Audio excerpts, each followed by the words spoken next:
రాజధానికి భూసేకరణపై జనసేన అధ్యక్షుడు పవన్ కళ్యాణ్ అభ్యంతరాలపై ముఖ్యమంత్రి చంద్రబాబు ఆచితూచి స్పందించారు. 95% భూమిని రైతులు స్వచ్ఛందంగా ఇచ్చారని గుర్తు చేసిన ఆయన విధిలేని పరిస్థితుల్లోనే మిగతా 5% భూసేకరణకు వెళ్లాల్సి వస్తోందని వివరించారు. పవన్ కూడా ఈ విషయం అర్థం చేసుకోవాలన్నారు.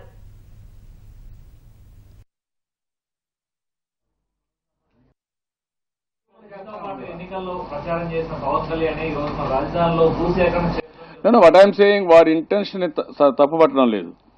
కానీ నేననేది ఏంటంటే వారికి కూడా విజ్ఞప్తి చేసేది ఏంటంటే ఇక్కడ జరిగింది 33,000 ఎకరాల్లో 30,200 ఎకరాల దగ్గర 2,500 ఎకరాలు తప్ప అక్కడ అంతా కూడా ఒప్పుకున్నారు. What is the percentage? 95% ఒప్పుకున్నారు. ఆ 5% ఎందుకు ఒప్పుకోలేదు? రాజకీయ కారణాలలో ఒప్పుకోలేదు వాళ్ళు. లేకుంటే వాళ్ళకి వచ్చే నష్టమే ఉంది, నష్టం లేదు, లాభమే వస్తుంది వాళ్ళకు కూడా.